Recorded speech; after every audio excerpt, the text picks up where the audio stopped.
Yikes, Nintendo. I mean, I get it. I knew the prices were going up, but this is kind of excessive, man. So it's basically no secret that the gaming industry has been seeing a crisis over the last few years. The constant layoffs, the remake culture, and of course, our big topic today, prices that are surging. It was inevitable that prices of games were going to increase above $60. When we saw 70, didn't feel like it was going to stop there. Nintendo has officially broken the barrier for $80 with games for the Switch 2 at its base pricing. This isn't a deluxe edition sort of deal. This is the base cost of Mario Kart World. And game development costs are not going down anytime soon. And those jokes about GTA 6 costing more than $100 are more real than ever. But there is one decision that's actually been bothering me after the showcase reveal yesterday. The event itself was enjoyable. I love what they showcased. The games looked pretty awesome, but they left out some key elements that I really wanted to know about. Whether or not they're using DLSS or some form of upscaling. And actually, yes, they are, as confirmed by Nvidia themselves. They didn't mention this at all during the showcase, I don't recall. Also, pricing. There were no prices of anything to follow. And it wasn't until literally after the showcases ended, we got slammed with the inevitable sour news all over. Mario Kart World is $80. And while some other games are not going to be $80, there are some pretty significant prices that we have to talk about. Specifically, the situation for me that kind of like gets at me is The Legend of Zelda. Tears of the Kingdom and Breath of the Wild are both amazing titles. The series has sold over 50 million copies altogether between the two of them. Breath of the Wild originally launched, I think it was like $40 or $50 on the Wii U, maybe $50 on the Switch, and then Tears of the Kingdom was a $70 title. Now they're both being enhanced to run properly as we would have loved to see them running. 4K upscaled, 60 frames. The issue that comes across to me is the fact that these prices of these games went up.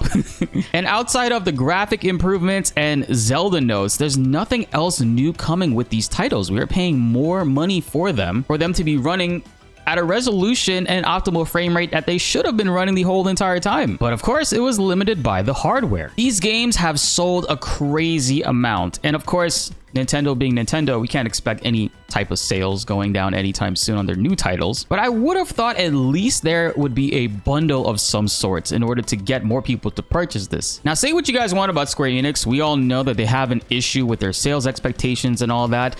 When it comes down to fair pricing, the Final Fantasy VII Remake and Rebirth Twin Pack, when they first unveiled it in December, they made them a significant sale at $69. $70 for a remake and rebirth. That's over 300 hours of content on those games. This sale of Final Fantasy VII Rebirth and Remake together in the Twin Pack was going on for almost 2 months straight.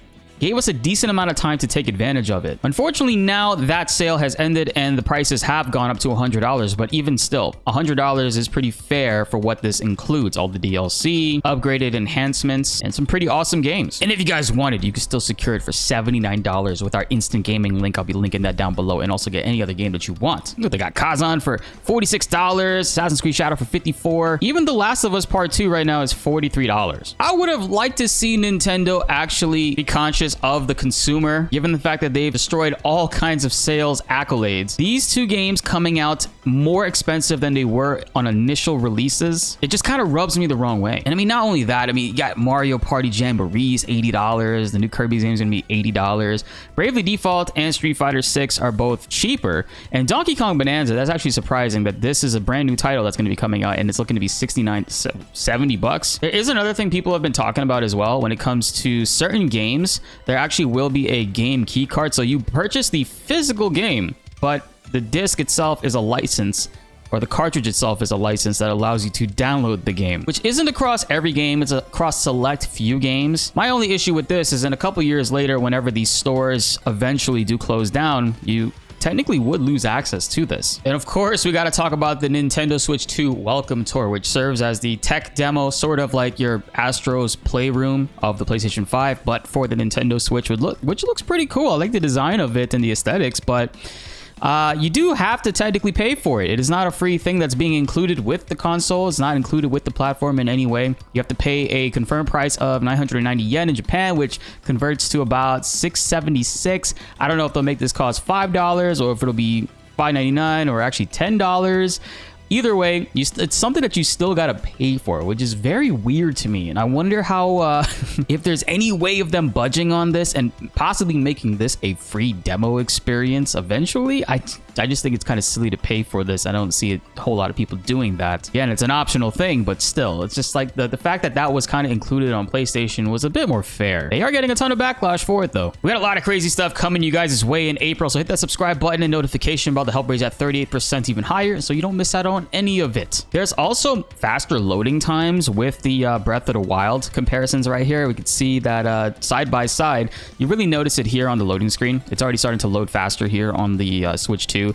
You're technically already in the game, but you can't move until this animation plays out. It's about an 8-second difference. The most exciting aspect about this is finally being able to play Breath of the Wild and Tears of the Kingdom in proper resolution and frame rates. The games are absolutely beautiful, but for many years now, a significant amount of time, emulators on PC have been allowing us to do this. We could actually play Zelda with ray tracing in 8K 60 frames. Check out this area right here, man.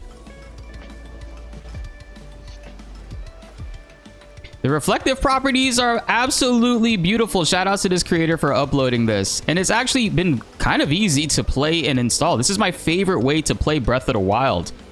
And you can play Tears of the Kingdom. It's just a little bit more tricky. There are tutorials there to show you guys this. I mean, look at the environments, man. This is fucking crazy. And bro, this is Tears of the Kingdom running at 4K. The game itself already has these amazing assets inside of them. It's just that you can't see them on a Nintendo Switch because the hardware is vastly limited. This is what this game is supposed to look like on very capable hardware, man. It runs really good.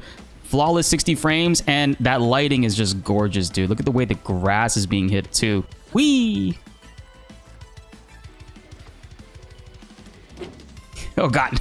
There was a live stream earlier for the Nintendo Treehouse where they were showcasing and talking about more of the new titles coming, and everybody in the chat is pretty much saying to drop the price, but we all know it's not really gonna change anything.